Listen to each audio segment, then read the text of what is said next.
Assalamualaikum warahmatullahi wabarakatuh. Hai, saya Perunding Hartanah. Hari ini saya nak share tentang harga pasaran properti, ya.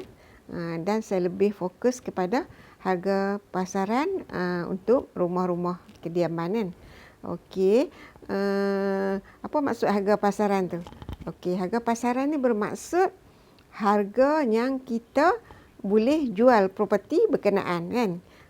Kita sebagai owner, kita tak boleh letak sebarangan harga. Contoh, ada juga yang claim kat saya, dia mengatakan bahawa rumah dia tu siap renovation, kan. Dia beli, kalau ikutkan rumah dia tanpa renovation, tanpa aksesoris lah. Okey, tanpa aksesoris rumah dia dalam 500k, tapi dia claim dia telah ubah suai, dia punya ubah suai dia dalam 200k. So dia beranggapan bahawa dia boleh jual harga dalam 600k. Tadi harga rumah 400, harga dia renovation 200k. 200k ni pula kita tengoklah, kalau renovation tu kekal, so diambil kira lah sebagai harga pasaran. Kalau tak kekal, hanya nak nampak cantik, contohnya dia kata dia pasang lampu chandelier, kan, lampu chandelier, ataupun dia pasang wallpaper, kan, nak bagi cantik, and then dia decorate lah rumah dia, ala-ala English ke, ataupun apa-apalah, ala-ala Bali ke, kan.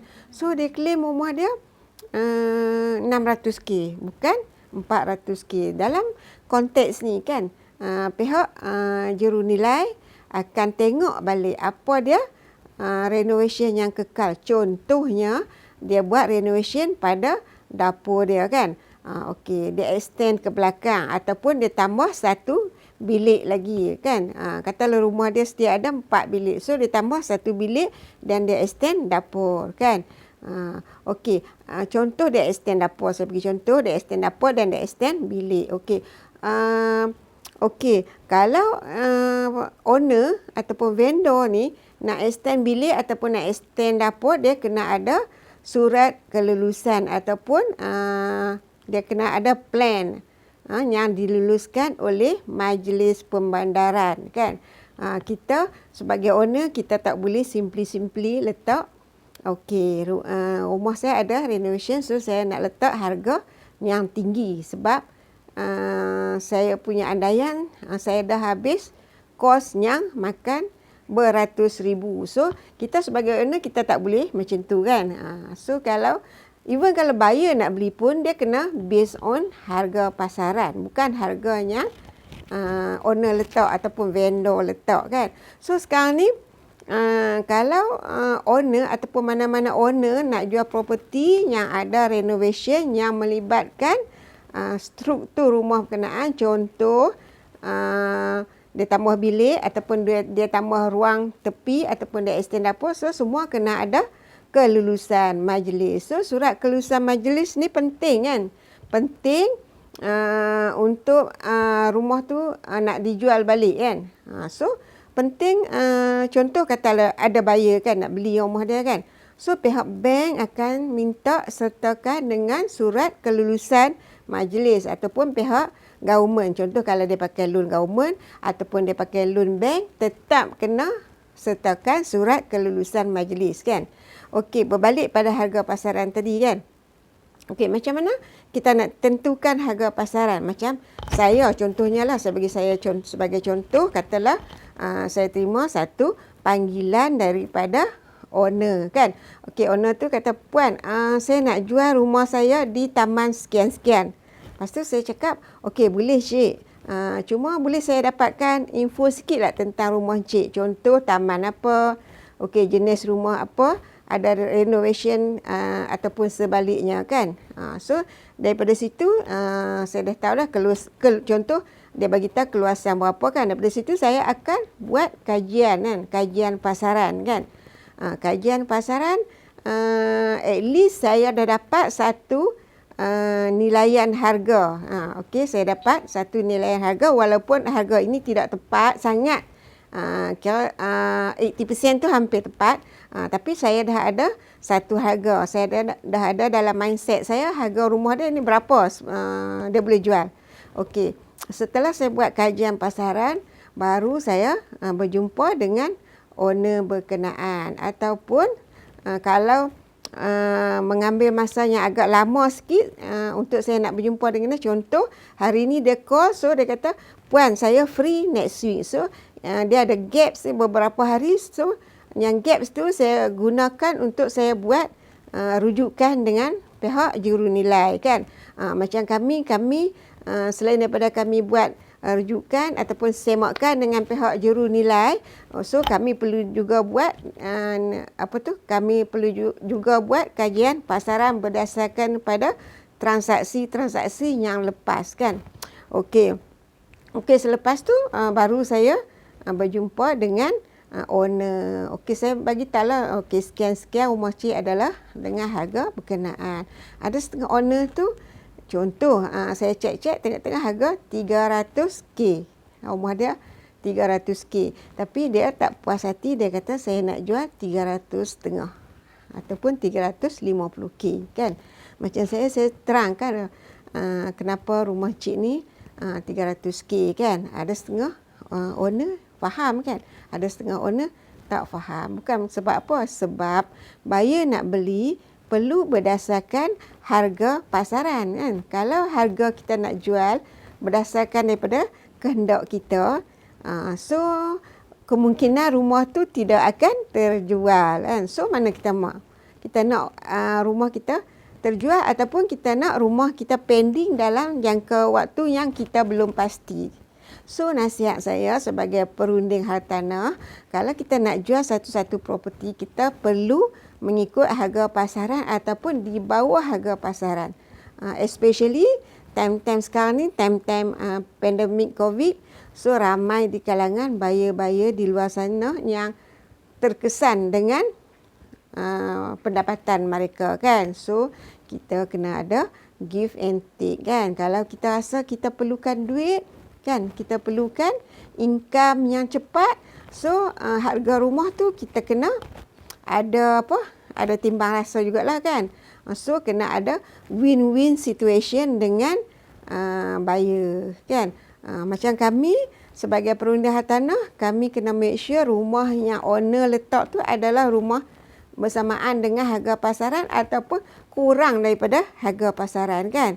So dalam keadaan market kita yang tidak menentu ni, so adalah sebaiknya kita menjual properti ataupun menjual rumah di bawah daripada harga pasaran. So kita pun dapat income, pihak buyer pun dapat rumah. So dua-dua pihak berpuas hati, kan. Okey, berbalik pada harga pasaran tadi, kan. Okey.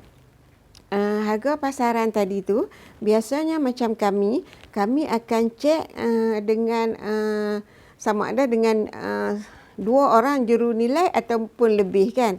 Kadang-kadang dalam keadaan tertentu macam kami merasakan jurunilai tu bagi harga yang agak rendah sikit, kan. Tapi macam kami sebagai perunding hartanah, kalau kami merasakan harga yang sepatutnya ada sekian-sekian, kami cuba berunding dengan jurunilai berkenaan. So insya-Allah lah, dia orang pun kadang-kadang dia orang pun akan input kita bagi tu tak lengkap, kan. So kadang-kadang dia orang letak harga pun macam agak lari sikit, kan. So kita orang peranan kita orang sebagai perunding hartanah, so kita kena convince lah apa yang ada, apa yang tak ada. So kita kena make sure benda tu kena tally dengan reality.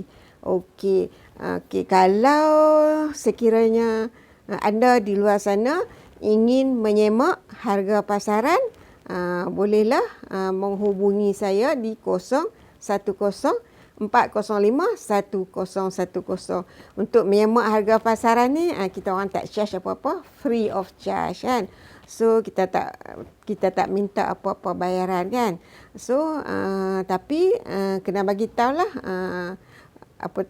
keluasan berapa, renovation apa, at least gambar rumah tu mesti kena ada lah, kan. Dalam dan luas. Setengah orang tu dia macam dia nak jual rumah tapi dia tak mau bagi gambar. Tapi saya tahulah alasannya sebab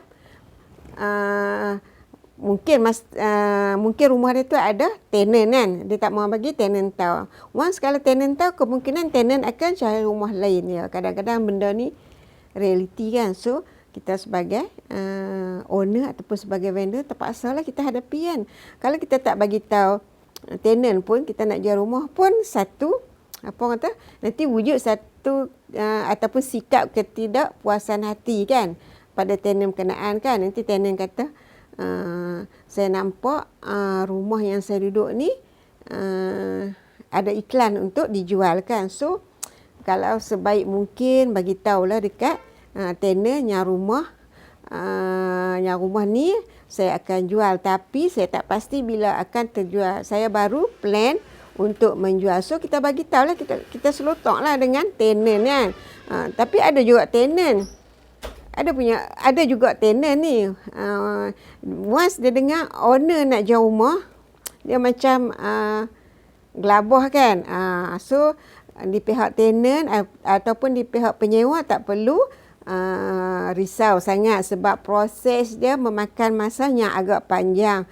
So tenant boleh stay dulu rumah tu sekurang-kurangnya 5 ataupun 6 ataupun 7 bulan lagi. Macam kami bagi tahu, okay, you don't worry, bukan sekarang kan.